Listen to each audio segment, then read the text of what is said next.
उत्पादन कहाँ से आता है? कि उत्पादन जो आने की प्रक्रिया है, जमीन के अंदर कुछ पोषक तत्व होते हैं, हम पानी देते हैं और जमीन के कुछ गुणधर्म होते हैं। वो गुणधर्म में से सबसे बड़ा गुणधर्म जो है वो अभी लॉस हो चुका है। मतलब जमीन की जो आत्मा है वो जमीन की आत्मा ही नहीं बची। ये ऑर्गेनिक कार्बन सर होता क्या है? जो बैक्टीरिया जन्मा है वो मरेगा तो उसका डेड बॉडी, केंचुओं का डेड बॉडी, वो जब मर जाता है तो वो ऑर्गेनिक कार्बन बन जाता है। गन्ने में क्या किया, गन्ना तो काट के आपने बाहर भेज दिया, जो बाकी बचा था उसको जला दिया। तो ऑर्गेनिक कार्बन हम ले तो लेते हैं लेकिन वापस नहीं ले रहे। गुजरात में आजकल तकरीबन 15% जमीन ऐसी है कि जो क्षारीय और भस्मी, मतलब TDS पानी के बढ़ गए हैं। तो ये सबसे बड़ा प्रॉब्लम यूपी में है, दूसरे नंबर पे गुजरात है, तीसरे नंबर पे राजस्थान है, महाराष्ट्र के कई इलाकों में है, पंजाब और हरियाणा का हालत तो और भी खराब है।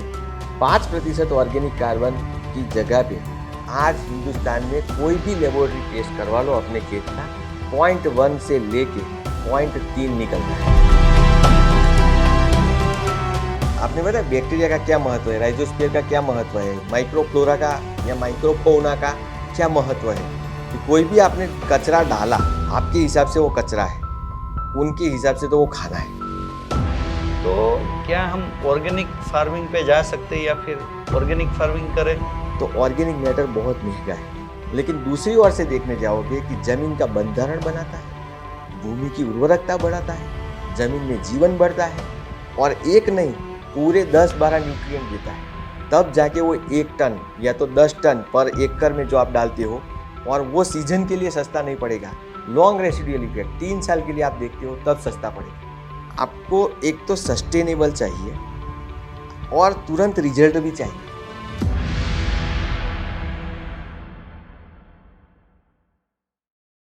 नमस्कार किसान भाइयों, मैं हूँ आपका अपना एग्रोस्टार एग्री डॉक्टर प्रयाग गोलकिया। हमारी वीडियोस को काफ़ी सारी सराहना करके और अच्छे से व्यू देने के लिए और अपने अन्य किसान मित्रों के साथ भी एग्रोस्टार इंडिया के इस वीडियो पहुंचाने के लिए तहे दिल से आप सभी का बहुत बहुत धन्यवाद। और जैसे ही हम नए नए वीडियो की सीरीज लेके आते हैं तो वैसे ही आज हमारे साथ AgroStar agri doctor Tushar Bhatt sir भी हमारे साथ जुड़े हुए हैं। और किसान भाइयों, पिछले मतलब अप्रैल से लेकर अभी तक मैं बात करूं तो आपने वाटरमेलन का वीडियो देखा, जीरे का देखा, गेहूं का देखा।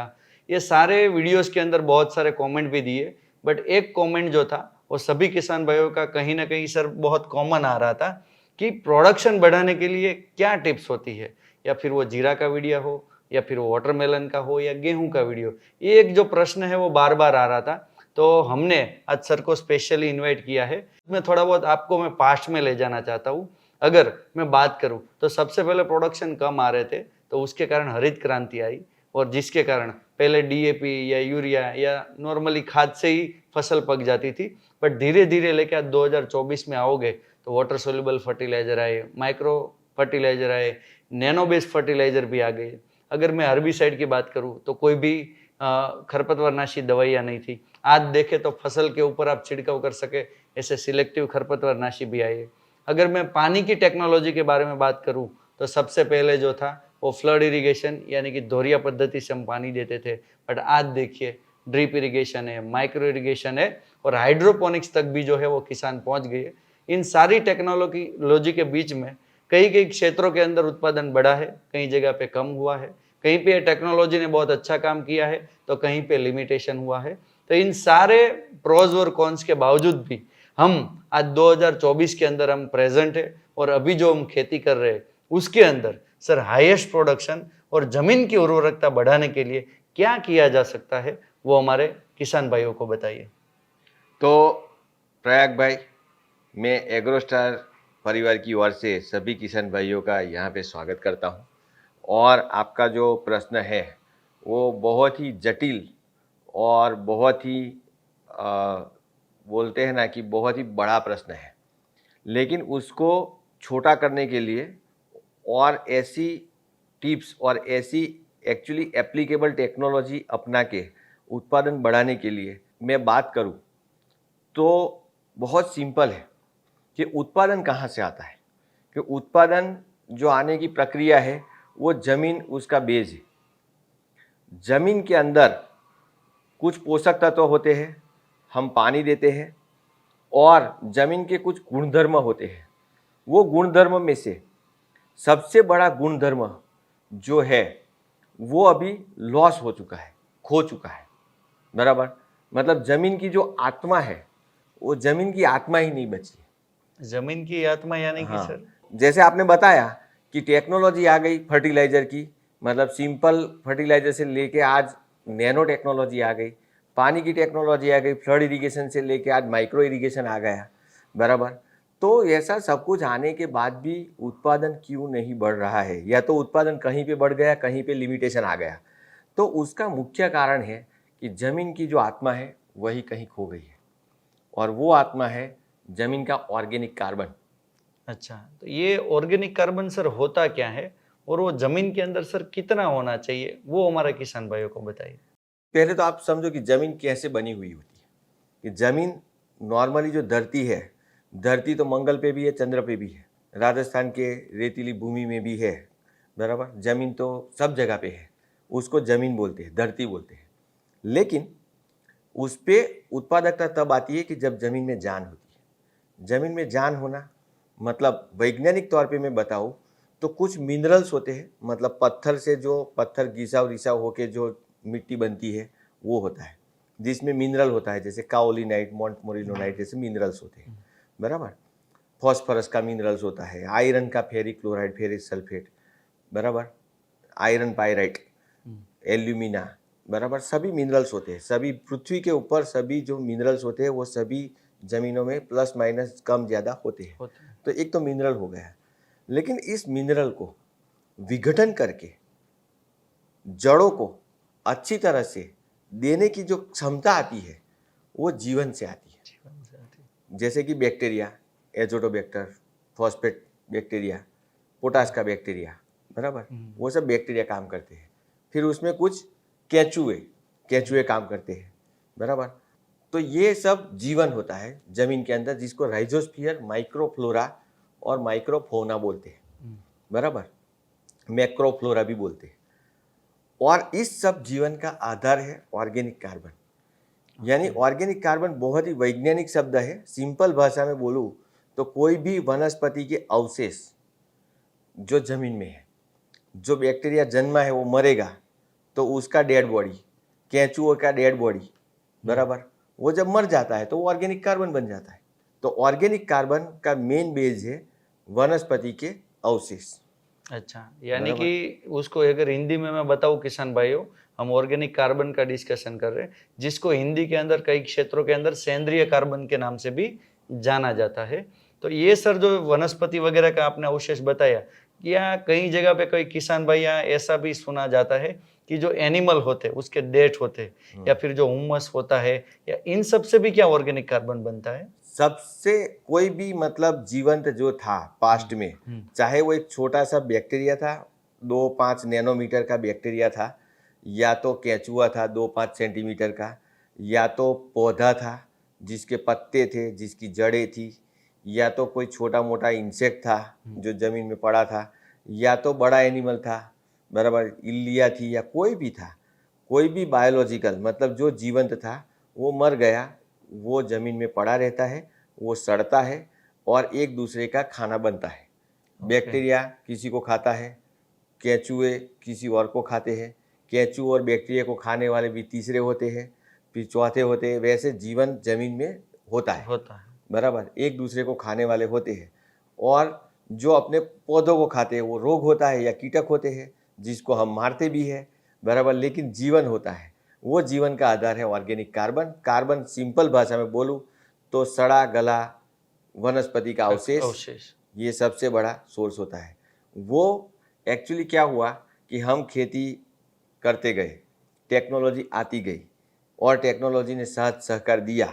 रेडीमेड न्यूट्रिएंट, जैसे आज आपको फॉस्फोरस देना है तो आप सीधा 1261 या 05234 दे देते हो, बराबर। आज आपको आयरन देना है तो चिलेटेड फेरस से लेके आप कोई भी टेक्नोलॉजी दे सकते हो, बराबर। पोटाश देना है तो पोटाशियम सल्फेट 13045 वगैरह कुछ भी डायरेक्ट दे सकते हो। लेकिन वास्तव में क्या होता है, मिनरल, मतलब पोटाश को मिनरल बोलते हैं, आयरन को भी मिनरल बोलते हैं। वनस्पति की जो जड़ें खाती है वो मिनरल एब्सॉर्प्शन करती है, मतलब जमीन में से मिनरल खाती है। लेकिन ये मिनरल की लभ्यता, बराबर, ये मिनरल का जो फिक्सेशन होता है, जमीन में अटैचमेंट होता है, उसको तोड़ के वनस्पति के अवेलेबल फॉर्म में कन्वर्ट करना, वो काम बैक्टीरिया और ऑर्गेनिक मैटर साथ में करती है। अच्छा, कि जो मतलब कि अवेलेबल फॉर्म में है उसको अवेलेबल फॉर्म में कन्वर्ट करके अवशोषित करवाता है। अवशोषित करवाता है, तो वो ऑर्गेनिक कार्बन का काम है। तो अभी ये ऑर्गेनिक कार्बन का आपको पता चल गया कि ऑर्गेनिक कार्बन क्या है, बराबर। आप कोई भी फॉर्म में, चाहे आप फार्म यार्ड मैन्योर दे रहे हो, नीम की खली दे रहे हो, या तो आप कोई भी ग्रीन मैन्योरिंग कर रहे हो, या तो आप बाहर से लाके बॉन मील वगैरह डाल रहे हो, नॉन वेजिटेरियन जिसको बोलते हैं वो भी डाल रहे हो, वो सभी ऑर्गेनिक कार्बन ऐड करने का काम करता है। अच्छा, बराबर। ये अभी ऑर्गेनिक कार्बन हो गया। अभी आपका प्रश्न है कितना चाहिए। अभी कितना चाहिए वो प्रश्न बहुत ही बड़ा है, उसको भी छोटा करके बताता हूँ कि कोई भी जमीन है, मानो कि ये जमीन का एक टुकड़ा है 1 एकड़ का।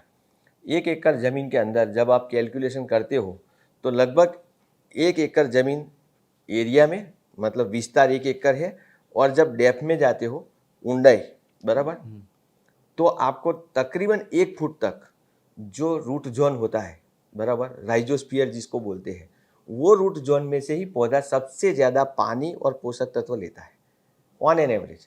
लेकिन अभी कोई ट्री है, मतलब मैंगो, आम का बगीचा है, आम है वगैरह है, तो वो 3 मीटर से भी लेता है। मतलब जिसकी जड़ें अंदर ज़्यादा तक होगी तो वो जाती अंदर है। से भी ले सकता है। नॉर्मल एक फसल है, सीजनल फसल है, जैसे कि 2-3 महीने चलने वाली फसल है, जैसे कि वाटरमेलन है, मस्कमेलन है।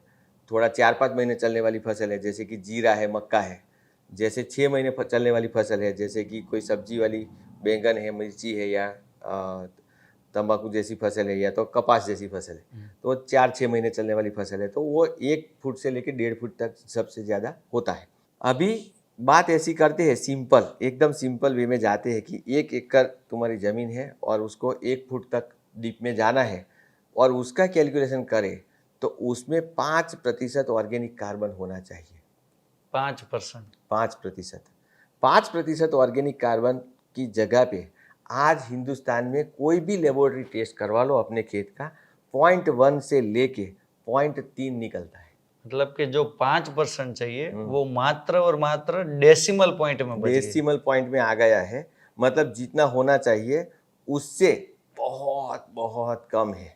मतलब कि जो धीरे धीरे ऑर्गेनिक कार्बन था वही मिट्टी से खत्म हो रहा है। खत्म हो गया। और उसका खत्म होने का कारण है कि हम क्या करते हैं कि चाहे अभी गेहूं चल रहा है, बराबर, अब गेहूं किसान लोग हार्वेस्ट करेंगे, फिर बाद में जो बचा कुचा क्या है जला देंगे, या तो उसका जो वेस्ट मटेरियल होता है, स्ट्रो वगैरह जो होता है, वो कहीं और उपयोग में ले लेंगे, बराबर।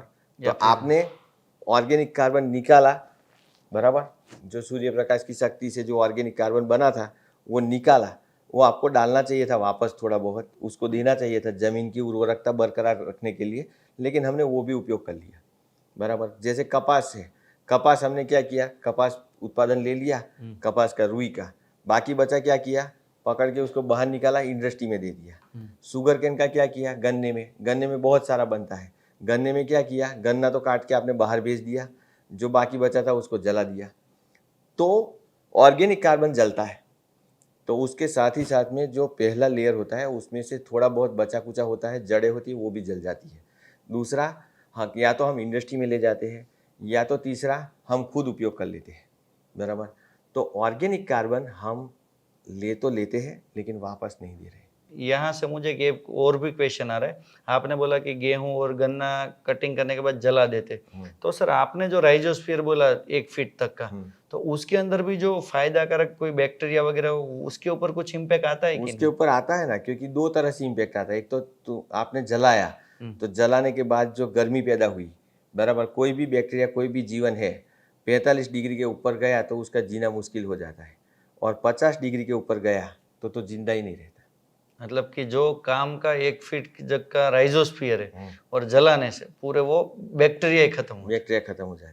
दूसरा, मानो कि जमीन बहुत ही ऐसा मानो कि पहला 5 सेंटीमीटर है ना, वो लेयर बनता है, वो लेयर आगे गर्मी नहीं जाने देता, बराबर। तो वहाँ पे नीचे बैक्टीरिया थोड़े बच जाते हैं, बराबर। 5 सेंटीमीटर के नीचे के बैक्टीरिया बच जाते हैं।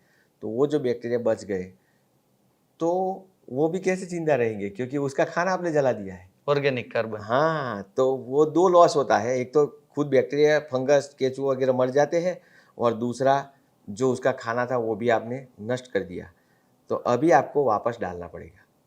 तो अभी आपके प्रश्न पे आता हूँ कि उर्वरकता कैसे बढ़ाए। तो ये उर्वरकता बढ़ाने के लिए और कुछ जो इजी टिप्स हो कि जिस तरीके से किसान प्रैक्टिकल अपने खेतों में कर भी सके, तो वैसे कुछ सर सॉल्यूशन बताइए। वैसे बहुत सिंपल सॉल्यूशन है और ये सबको पता है, सब करते ही आए हैं, फिर भी मैं एक बार बताता हूँ। और उसमें जो इजी रास्ते हैं वो भी मैं बताता हूँ। क्यों करना चाहिए वो तो पता है, लेकिन कैसे कर सकते हैं, कैसे सस्ते में हो जाए। क्योंकि अभी मैं आपको बताऊँ कि जैसे मैंने एक टुकड़ा ज़मीन का लिया, 1 एकड़ का टुकड़ा है, 1 फीट तक जाता है। उस मिट्टी का जो वजन है ना, बराबर, उसका 5% चाहिए। अच्छा, तो उसका आप हिसाब लगाओ ना, तो तकरीबन आता है 100 टन जितना आता है ऑर्गेनिक कार्बन आपको डालना पड़ेगा। यानी कि 1 एकड़ के अंदर 100 टन जितना ऑर्गेनिक कार्बन डालना पड़ेगा, तब 5% होगा। ओके, बराबर। तो आप 100 टन डालने जाओ, तो मुझे ये बताओ किस किसान के पास 1 एकड़ में 100 टन डालने के लिए कुछ है? नहीं, अभी क्योंकि धीरे धीरे पशुपालन भी कम होने कम हो लगा रहा है। बराबर। पशुपालन करने वाले खेती नहीं करते, खेती करने वाले पशुपालन नहीं करते। तो पहले सिस्टम ऐसी थी कि भाई आपकी 10-12 बीघा ज़मीन है या तो 25 बीघा ज़मीन है, तो उसके पीछे आपके पास 2-3 बैल होते थे, 2-3 गाय होती थी या एक आध भैंस होती थी। तो आपके कम से कम 1 एकड़ के पीछे 1 पशु होता था, बराबर। तो उसका रेशियो सेट था पहले के ज़माने में। फिर धीरे धीरे जो भी हुआ, लेकिन वो कम हो गया, आज नहीं है। तो 100 टन तो पॉसिबल नहीं है, लेकिन उस सीजन के लिए और उस फसल के लिए मेंटेनेंस के लिए कम से कम आपको 10 से 20 टन के बीच में ऑर्गेनिक मैटर डालना पड़ेगा, अच्छा सड़ा गला हुआ।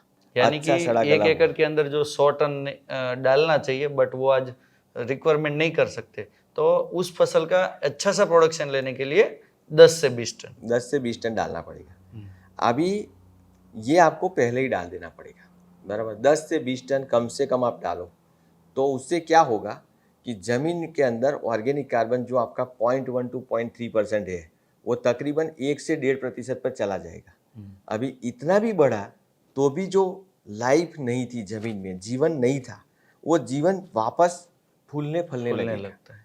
ज़मीन में जब ये जीवन फूलने फलने लगता है, ज़मीन में जब बैक्टीरिया की वापसी होती है, वो नीचे चले गए, बराबर, तो वो वापस आते हैं। कोई मर नहीं जाता, मतलब ख़त्म नहीं हो जाता, किसी को आप ख़त्म नहीं कर सकते, तो वो ज़मीन में है। लेकिन उसकी जो संख्या है वो बहुत कम है। तो आप जैसे ही ऑर्गेनिक मैटर डालते हो, वो संख्या वापस बढ़ने लगती है। जीवन फूलने फलने लगता है। यानी कि दोबारा नीचे जमीन के नीचे सृष्टि का सर्जन हो रहा, वैसे दोबारा वापस सृष्टि का सर्जन हो जाता है। अभी इससे आपको है ना 2-3 बहुत बड़े फायदे हैं। पहले तो पानी जो होता है वो मेंटेन होता है। राइजोस्फीयर माइक्रोफ्लोरा में जब आप ऑर्गेनिक कार्बन बढ़ाते हो तो जमीन की वाटर होल्डिंग कैपेसिटी बढ़ती है, जल धारण क्षमता बढ़ती है। तो ये जल धारण क्षमता बढ़ती है, तो एक दूसरे के वो पूरक है। जीवन और जल एक दूसरे के पूरक है। आपको क्या करना था, ऑर्गेनिक कार्बन डालना था, वो आपको फूड मटेरियल डाल दिया। अभी जल और जीवन साथ में फूलने फले लगेगा, तो जल को भी वो पकड़ के रखेगा, जीवन को भी पकड़ के रखेगा, बराबर। और उसकी वजह से जो जमीन के अंदर आप कोई भी फिर मिनरल डालते हो, या तो जमीन में पुराना अवशेष मिनरल पड़ा है, बराबर। कई किसान भाई हमको बताते थे कि यार पिछले साल मैंने गन्ना किया था या तो केले की खेती की थी, मैंने 10-10 बैग DAP डाला था, बराबर। फिर दूसरी बार गेहूँ किया तो मैंने कुछ डाला ही नहीं, ऐसे ही गेहूँ पक गया। तो ऐसे ही नहीं पकता, वो पड़ा था अनअवेलेबल फॉर्म में, वो मिला है, बराबर। अच्छा, मतलब कि आगे के प्रीवियस क्रॉप के अंदर आपने इतना फर्टिलाइजर डाला था तो वो पड़ा था और गेहूं के फसल के लिए पर्याप्त हो गया। तो कहने की बात ये है कि जब जीवन फलता फूलता है तब जल भी आ जाता है, और जल और जीवन मिक्स होने से जड़ों का विकास बहुत अच्छी तरह से होता है। और जो आपने खाद डालते हो या पूर्व में डाला है, वो हाईली अवेलेबल होने के बाद उसको अवशोषित होता है। ऐसे उर्वरकता बढ़ती है। बराबर। और इससे सबसे बड़ा बेनिफिट ये होता है कि जैसे आजकल ज़मीनों में मानो कि यूपी की ज़मीन आप पकड़ के चलो, राजस्थान पकड़ो, गुजरात में आजकल तकरीबन 15% ज़मीन ऐसी है कि जो क्षारीय और भस्मिक है। अच्छा। क्षार बहुत है ज़मीन में, मतलब टीडीएस पानी के बढ़ गए हैं। तो ये सबसे बड़ा प्रॉब्लम यूपी में है, दूसरे नंबर पे गुजरात है, तीसरे नंबर पे राजस्थान है, महाराष्ट्र के कई इलाकों में है। ये जो मध्य प्रदेश है वहाँ पे भी अभी बढ़ने लगा है, क्योंकि मध्य प्रदेश की भी खेती ऐसी हो गई है कि आप मानसून में कुछ सोयाबीन जैसी फसलें करते हैं, उसके बाद तुरंत गेहूँ कर देते हैं। पंजाब और हरियाणा का हालत तो और भी ख़राब है, क्योंकि वहाँ तो पंजाब, हरियाणा और यूपी का उत्तरी भाग, वहाँ पे तो ऑलरेडी ये एकदम चरम सीमा पे आ चुका है। क्योंकि पहले राइस मतलब धान की खेती की, धान के बाद तुरंत उसको जला करके साफ करके तुरंत गेहूं के लिए तैयारी की दिवाली के आसपास, और उसके बाद गेहूं निकालने के बाद तुरंत कोई छोटी मोटी फसलें ले ली। तो दो दो तीन तीन फसलें लेते हैं, कैनाल का वगैरह का पानी बहुत अवेलेबल है तो वो देते रहते हैं। या तो पहले किया आपने गन्ना किया, गन्ना निकालने के बाद आलू किया, या आलू निकालने के बाद गन्ना किया, तो वो भी आप बहुत सारा ज़मीन में से निकाल रहे हो, लेकिन ऑर्गेनिक कार्बन ऐड नहीं होता है। तो पहला तो मैंने आपको रास्ता बताया, सबसे आसान रास्ता है कि आप ऑर्गेनिक मैटर डालो 10 से 20 टन। अभी कई किसान भाई मुझे फरियाद करेंगे कि वो भी नहीं है, अवेलेबल नहीं है और सस्ता नहीं है। आजकल मतलब मैंने अलग अलग जगह पे देखा है, 5 रुपये से किलो से लेके 10 रुपये किलो का मिलता है गोबर की खाद गोबर की वगैरह। खाद। अभी आप 5 रुपये किलो, 10 रुपये किलो, आप एवरेज 7 रुपये भी पकड़ते हो, तो 7 रुपये किलो का मतलब ये होता है कि 1 टन मतलब 7,000। मैंने बोला 10 टन मतलब 70,000। अभी बाजरा वाला कैसे डालेगा, हाँ, मूंगफली वाला कैसे डालेगा, कैसे डालेगा? कपास वाला कैसे डालेगा, बराबर। तो उसके लिए दूसरा रास्ता है कि नीम की खली वगैरह as and when require base पे है वो डालो, या तो आप एक सीज़न छोड़ दो, बराबर। 3 सीज़न लेते हो तो एक सीज़न छोड़ दो आप। एक सीज़न छोड़ने से आपको क्या होता है कि उसमें लीला पड़वास, मतलब जिसको बोलते हैं ग्रीन मैन्योरिंग, बराबर, जैसे डेंचिया है, इक्कड़ है वगैरह, आप ग्रो कर लो। 45 दिन में ख़त्म हो जाएगा। उसका जब फूल आता है तब आप उसको काट के रोटोवेटर से क्रश करके अंदर डाल दो, बराबर। तो उससे 4-5 टन, कभी कभी 10-12 टन भी ऐड होता है, बराबर। तो उससे ऑर्गेनिक कार्बन बहुत ऐड होगा, उससे नाइट्रोजन फिक्सेशन भी बहुत ज़्यादा होता है। अभी कई किसान भाई की फरियाद होगी कि ये भी नहीं कर सकते, क्योंकि सीजन में 1-1.5-2 महीना निकालना, मतलब हमारी तो आमदनी ही वहाँ से है, तो वो भी नहीं कर सकते। तो दूसरा एक तीसरा रास्ता है कि आप रेडीमेड अवेलेबल जो ऑर्गेनिक कार्बन है एकदम रेडीमेड, तो आपको उसी सीजन में यूज़ होगा, उसी 3 महीने के लिए या 2 महीने के लिए यूज़ होगा, वैसा ऑर्गेनिक कार्बन आपको ऐड करना चाहिए। जैसे कि संचार है, आप संचार को ऐड करते हो, मैंने एकदम शॉर्टकट में बताया, बराबर, कि आप ये नहीं तो ये कर सकते हो, ये नहीं तो ये कर सकते हो, लेकिन उसका डिटेलिंग अभी मैं बताता हूँ, बराबर। कि 10 टन ऑर्गेनिक मैटर के बदले में से लेके हम 10 किलो संचार तक पहुँच गए, बराबर। तो कई किसान भाइयों का प्रश्न होगा कि यार 10 टन का मुकाबला 10 किलो कैसे कर सकता है। तो वो भी हम आपको बताते हैं कि ये एकदम अवेलेबल फॉर्म में है, सीधा है, स्ट्रेट है, आप कभी भी डाल सकते हो, और उसका बेनिफिट आपको 2-3 महीने तक मिलेगा। बल्कि आप जब 10 टन डालते हो उसका 2-3 साल तक मिलेगा, बराबर। तो आप हर साल नहीं डाल सकते ऑर्गेनिक यानी कि मैटर। कोई फसल लेनी है शॉर्ट टर्म के लिए तो संचार वगैरह रेडीमेड डालिए, और लॉन्ग टर्म बेनिफिट term लेना है तो गोबर की खाद, नीम की खली, वो सब यूज कीजिए। और प्रैक्टिकल सेंस में सोचे तो आप हर साल नहीं डाल सकते, तो 3-4 साल में एक बार आप ऑर्गेनिक मैटर में 10 से 20 टन डाल दें। उसका बेनिफिट पहले साल 50% मिलता है, दूसरे साल 25-30% मिलता है, तीसरे साल 15-20%, मतलब ऐसे 2-3 साल तक लंबा तक मिलता है। उसके बीच में आप नीम खली वगैरह डाल दीजिए। आपको मौका मिला तो ग्रीन मैन्योरिंग कर दीजिए। अगर आपको मौका नहीं मिलता है, आपको फिर भी ऑर्गेनिक कार्बन कम है, उर्वरकता बढ़ानी है, तो आप संचार जैसी प्रोडक्ट डाल दीजिए। तो ऐसा करके आप इंटीग्रेटेड अप्रोच से कर सकते हैं। अच्छा, मतलब संकलित खाद व्यवस्थापन। हाँ, तो जैसे कि तुषार सर आपने पूरा ऑर्गेनिक कार्बन क्या है, कैसे करना चाहिए, कैसे बढ़ाना चाहिए, वो मुझे भी बहुत अच्छी तरीके से समझ में आया, और हमारे किसान भाइयों को भी बहुत अच्छी तरीके से समझ में आया होगा। बट सर, आपकी चर्चा के अंदर और किसान भाइयों ने भी 3-4 बार ऐसा सुना होगा, माइक्रोफ्लोरा, माइक्रोफोना, बैक्टीरिया। तो ऑर्गेनिक कार्बन और ये बैक्टीरिया है, उसका क्या संबंध है और उससे क्या फायदा होता है? ये दोनों है ना एक दूसरे से जुड़े हुए हैं, जैसे बराबर। कि जैसे कि मैंने पहले भी बताया था कि उर्वरकता कम होने का कारण एक ये है कि जमीन में ऑर्गेनिक कार्बन नहीं है। अभी ऑर्गेनिक कार्बन करता क्या है, तो उसके दो मेन रोल है। तो पहला रोल कि उसका फूड मटेरियल है, किसका, केंचुए का, कोई इंसेक्ट का, जमीन में रहने वाले बैक्टीरिया, फंगस, जैसे ट्राइकोडर्मा फंगस है, एजोटोबैक्टर है, बराबर, फॉस्फेट का बैक्टीरिया है, उसको खाना चाहिए, बराबर। तो वो खाना हमने नष्ट कर दिया, बराबर, उसकी चर्चा हम कर चुके हैं। तो अभी वो नष्ट करने से क्या करेगा, वो बैक्टीरिया ज़मीन में थोड़ा नीचे जाके थोड़ा थोड़ा जिंदा रहेगा, आबादी नहीं बढ़ाएगा, बराबर। तो जब हम ऑर्गेनिक मैटर डालते हैं तो वो उसकी आबादी बढ़ती है, जीवन फलता फूलता है, बराबर। तो अभी पूरा अंदर जीवन है, आप समझो, वहाँ पे हीरो भी है, उसमें विलन भी है। हीरो कौन होता है कि जो हम हमारे हिसाब से देखने का हमको आदत है, इसलिए मैं बताता हूँ कि वनस्पति को जो फायदाकारक है वो हमारे हीरो, हमारी फसल को जो फायदाकारक है, जैसे कि ट्राइकोडर्मा है, बराबर, एजोटोबैक्टर है, फॉस्फेट कल्चर है, पोटास के बैक्टीरिया है, वो सब हमारे हीरो है, बराबर। तो विलन कौन है? तो विलन कौन है? विलन ये है कि वो खाने के लिए, तो ये ऑर्गेनिक कार्बन खाने के लिए आते हैं, बराबर। फिर ऑर्गेनिक कार्बन नहीं मिलता तो क्या होता है, वो फसल को खाने लगते हैं।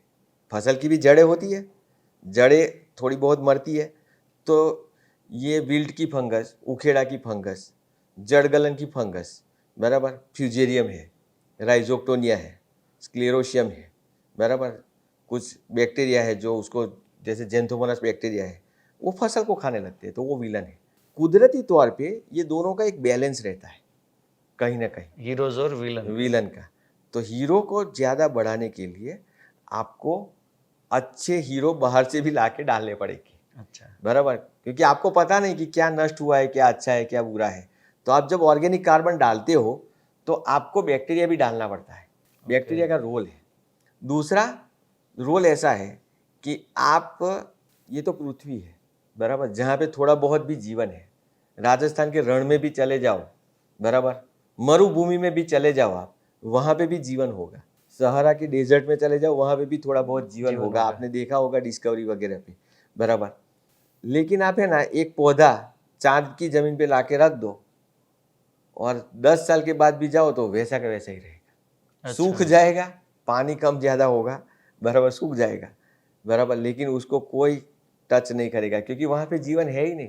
जैसे ये पौधा लाके आपने डाल दिया वहाँ पे, तो पौधा वैसा का वैसा सूख जाएगा, बहुत बहुत तो गर्मी से जल जाएगा, लेकिन उसको कोई बैक्टीरिया नहीं खाएगा, बराबर। तो एक बैक्टीरिया या फंगस ऐसी भी होती है जो ऑर्गेनिक मैटर आप जो डालते हो उसको सड़ाती गलाती है। अच्छा, यानी कि जो हीरोज है उसके लिए जितना ऑर्गेनिक कार्बन फूड होगा उतना ही हष्ट-पुष्ट रहेगा और फसल को बचाएगा। लेकिन डायरेक्टली बेनिफिट वाले जैसे एजोटोबैक्टर है, फॉस्फेट कल्चर है, अभी अपनी वनस्पति को डायरेक्ट बेनिफिट करते हैं। उसके अलावा इसको सड़ाने गलाने वाले भी बैक्टीरिया या फंगस होती है, बराबर, वो अपने लिए खाना खा रहा था और एक्स्ट्रा में आपको बेनिफिट देता है। क्या बेनिफिट देता है कि जैसे कोई भी पौधा, आपने कोई भी पत्ता, कपास का पत्ता हो या नीम का पत्ता हो, या तो आपने कोई ये ग्रीन मैन्योरिंग किया, उसका पत्ता, उसका स्टेम हो, उसकी जड़ें हो, गन्ने की जड़ हो, उसको सड़ाने गलाने के बाद जो लास्ट में बचता है वो है ह्यूमस। तो ह्यूमस के बैक्टीरिया होते हैं, ह्यूमस की फंगस होती है। आपने बताया बैक्टीरिया का क्या महत्व है, राइजोस्फीयर का क्या महत्व है, माइक्रोफ्लोरा का या माइक्रोफोना का क्या महत्व है। तो ये महत्व है कि कोई भी आपने कचरा डाला, आपके हिसाब से वो कचरा है, उनके हिसाब से तो वो खाना है, बराबर। किसी का कचरा होता है, किसी का खाना होता है, बराबर। तो इसको फूड चेन बोलते हैं। तो फूड चेन में कुछ बैक्टीरिया ऐसे हैं कि जो लास्ट में बचा कुचा खाना खाता है, जो इंसान या जानवर नहीं खाते, जिसको फार्म यार्ड मैन्योर बोलते हैं। जो गाय का गोबर होता है उसको भी खाने वाले होते हैं, जैसे केचुए है या तो बैक्टीरिया है, उसको खाना खाने के बाद एंड फॉर्म जो होता है वो ह्यूमस है। ये जो ह्यूमस है वो ह्यूमस जमीन का बंधारण बनाती है। जमीन का बंधारण क्या होता है कि जमीन के अंदर कुछ मिनरल, कुछ पानी, कुछ हवा, बराबर, उसको मेंटेन करता है, बराबर। 5% ऑर्गेनिक मैटर, बराबर, 5% टू 10% वाटर और बाकी के मिनरल, और 1 से 2% बाई वेट ये सब बैक्टीरिया, फंगस या तो कोई भी जीवन, केंचुआ, बराबर, कोई भी। तो मतलब 1 से 2% वजन में ये होता है, 5% पानी, 5 से 10% पानी होता है, और 5% ऑर्गेनिक मैटर है। उसको मेंटेन करने के लिए ह्यूमस होती है, तो ह्यूमस मेंटेन करती है। तो बैक्टीरिया का जो महत्व है वो ये महत्व है, ह्यूमस ऑटोमेटिक बनती है। यानी कि सर अभी बैक्टीरिया वाला भी कॉन्सेप्ट क्लियर हो गया, ऑर्गेनिक कार्बन का भी हो गया, तो क्या हम ऑर्गेनिक फार्मिंग पे जा सकते हैं या फिर ऑर्गेनिक फार्मिंग करें तो कैसा रहेगा ये सब छोड़ के? ये सब छोड़ के है ना, एक प्रश्न आता है कि अभी आप जो भी वेराइटी कर रहे हो, बराबर, वो वेराइटी कैसी है? हाई यील्डिंग, हाई यील्डिंग, बराबर। आप जो वेराइटी उगाते हो वो एक तो ज़्यादा उत्पादन देने वाली है। आज से 50 साल पहले जो वेराइटी करते थे वो 10 क्विंटल प्रति एकड़ देती थी, आज 20 क्विंटल प्रति एकड़ दे रही है, धान की या गेहूं की बात करें तो, बराबर। पहली बात। दूसरी बात, कम समय में ज़्यादा मात्रा में अवशोषण करती है, बराबर। तीसरी बात, जैसे हमने अभी गलती की कि ऑर्गेनिक को पूरा साइड पे रख के टोटल मिनरल पे आ गए और मिनरल से हमने हाइड्रोपोनिक्स तक चले गए, तब जाके ज़मीन में ऑर्गेनिक कार्बन नहीं बचा। ज़मीन में ऑर्गेनिक कार्बन ना बचने से ये सब प्रॉब्लम हुए। वो प्रॉब्लम सॉल्व करने के लिए हम वापस 100% ऑर्गेनिक फार्मिंग पे आएंगे। तो सबसे बड़ा प्रॉब्लम क्या होगा कि अभी 20, 25, 50 साल से हम जो मिक्सिंग कर रहे थे, फिर अभी अचानक मिनरल पे चले गए, फिर अचानक ऑर्गेनिक पे आने से क्या होगा कि जैसे मैंने बताया कि हीरोज़ भी होते, विलन भी होते। अच्छा होगा कि हीरो आए, क्योंकि वनस्पति में फायदाकारक बैक्टीरिया है या किसान को फायदाकारक फंगस आए, ट्राइकोडर्मा वगैरह, लेकिन वो नहीं आया। आपने फूड डाल दिया है, ऑर्गेनिक मैटर डाल दिया है, और अचानक से कहीं पे वो फंगस डेवलप हो गई, जैसे फ्यूजेरियम जड़ गलन की फंगस, बराबर, वो फंगस डेवलप हो गई। जेंथोमोनास बैक्टीरिया बढ़ गए जिसकी वजह से बैक्टीरियल ब्लाइट आ गया, वो सब प्रॉब्लम होने लगा। तो आप कैसे अटकाओगे? तो अचानक नहीं जा सकते, बराबर, उसको 100% नहीं जा सकते, क्योंकि वो प्रॉब्लम रहेगा उसमें कि सबने ऑर्गेनिक मैटर डालना शुरू कर दिया, 100% ऑर्गेनिक फार्मिंग कर दिया, तो कहीं ना कहीं ये प्रॉब्लम आने की संभावना है कि कोई ना कोई रोग या कीट का उपद्रव ज़्यादा बढ़ सकता है, पहले। दूसरा प्रॉब्लम क्या हो सकता है कि कोई भी आपने ऑर्गेनिक मैटर डाला, जैसे कि आपने गाय की गोबर ला के डाल दी, बराबर, आपने 20 टन नहीं 30 टन डाल दी एक एकड़ में। चलो आपके पास पैसा है, आपके पास अवेलेबिलिटी, ला के डाल दी, लेकिन आपकी फसल की उम्र क्या है? 90 दिन, 100 दिन, 120 दिन, या तो कपास की 150 दिन। वो 150 दिन में 100% मिनरलाइजेशन नहीं होगा उसका। अच्छा, वो प्रोसेस जो बहुत प्रोसेस स्लो है, लंबा है, स्लो है। जैसे मैंने पहले भी बताया कि आपने ऑर्गेनिक मैटर डाला तो पहले साल आपको 50% यूजफुल होगा, दूसरे साल कुछ 25-30% और भी बचेगा, तीसरे साल चलेगा और भी बचेगा 5%, मतलब लॉन्ग रेसिडुअल इफेक्ट मिलता है, वो बेनिफिट है। तो आप उल्टा सोचो कि पहले साल तो 50% ही मिलता है उसमें से, उसमें भी नाइट्रोजन होता है, कितना होता है? 0.5%, उसमें भी पोटास होता है 0.5%, उसमें भी फॉस्फोरस होता है 0.2%। 0.2% का मतलब आप समझ रहे हो, जब आप 100 किलो डालते हो तो 0.2% किलो मतलब 200 ग्राम मिलता है। 1 टन डाला तो 2 किलो मिलता है, 10 टन डाला तब 20 किलो मिलता है। उससे तो बेटर है कि आप एक बैग डीएपी की डाल दो, इसके अंदर भी 46% 46% मतलब एक बैग में 23 किलो फॉस्फोरस होता है, बराबर। एक डीएपी की बैग डालो आप 23 किलो, मतलब 20 किलो चला गया, कितने रुपये का आएगा? 1700-1800 रुपये का, और 1 टन है 7,000 रुपये का। तो आप ऐसे देखने जाओगे तो ऑर्गेनिक मैटर बहुत महंगा है, लेकिन दूसरी ओर से देखने जाओगे कि जमीन का बंधारण बनाता है, भूमि की उर्वरकता बढ़ाता है, जमीन में जीवन बढ़ता है, और एक नहीं पूरे 10-12 न्यूट्रिएंट देता है। तब जाके वो 1 टन या तो 10 टन पर एकड़ में जो आप डालते हो, भले 7,000 का आया या 10,000 का आया, वो आपको सस्ता पड़ेगा। और वो सीजन के लिए सस्ता नहीं पड़ेगा, लॉन्ग रेसिडुअल इफेक्ट 3 साल के लिए आप देखते हो तब सस्ता पड़ेगा, बराबर। लेकिन आपको तो उत्पादन चाहिए, आपको तो जीवन चक्र आपका उसके ऊपर निर्भर है। तो आप, मेरा सजेशन है कि 50% ऑर्गेनिक मैटर, ऑर्गेनिक फार्मिंग, और 50% मिनरल से जाओ। आप थोड़ा मिनरल कम करो, यानी कि जो फर्टिलाइजर है और ऑर्गेनिक कार्बन दोनों का मिक्सिंग और बैलेंस फॉर्म के अंदर बैलेंस प्रयोग फॉर्म करो, बराबर। हम्म। और इसको बोलते हैं इंटीग्रेटेड न्यूट्रिएंट मैनेजमेंट। यानी कि संकलित जो न्यूट्रिशन मैनेजमेंट है सर उसकी बात कर रहे हैं। या तो ओनली केमिकल करेंगे तो भी हमारा अच्छा नहीं होगा, या ओनली ऑर्गेनिक पे चले जाएंगे तो भी हम जो मन चाहा या जो हम सोच रहे वो प्रोडक्शन नहीं ले पाएंगे। बट सर की बात से और कॉन्सेप्ट से लग रहा है कि दोनों का अगर ब्लेंडिंग और मिक्सिंग करते तो जमीन के नीचे की भी जो जीवन चक्र है वो भी मेंटेन कर पाएंगे, और हमारा जो प्रोडक्शन लेने का हेतु है वो भी हम सक्सेस हो सकते और हैं। साथ में सस्ता होगा, हाँ। नहीं तो महंगा पड़ेगा, बराबर। नीम की खली आप जाओ, आप 20 रुपये 22 रुपये किलो है, बराबर। 50 किलो लेते हो 1000 से 1200 रुपये की आती है, लेकिन उसमें नाइट्रोजन कितना होता है? 3%, फॉस्फोरस होता है 0.5%। तो ऐसे आप गिनने जाओगे तो पोटास ही सस्ता पड़ेगा, आपको यूरिया ही सस्ता पड़ेगा। एक्चुअली में यूरिया सस्ता है, बराबर। लेकिन यूरिया जैसे डाला 3 दिन में अवेलेबल, चौथे दिन में पौधा एकदम हरापन, 5वें दिन में जमीन में होता भी नहीं, ढूंढने जाओगे तो भी नहीं मिलेगा, लॉस हो जाता है, बराबर। तो आपको क्या करने का, आपको एक तो सस्टेनेबल चाहिए और तुरंत रिजल्ट भी चाहिए। तो आपको क्या करने का है, एक सिंपल एग्जांपल देके बताता हूँ कि यूरिया भी डालना है। यूरिया आप किलो किलो ड्रिप में दे दो, या तो आपके पास गन्ना है और गन्ना फ्लड इरिगेशन पे है तो आप 1 एकड़ में जो 50-100 किलो डालते थे उसकी जगह पे 25-25 किलो डालो, स्प्लिट में कर दो। स्प्लिट में करो, बराबर। तो लॉस भी नहीं जाएगा, आपका पैसा भी बचेगा।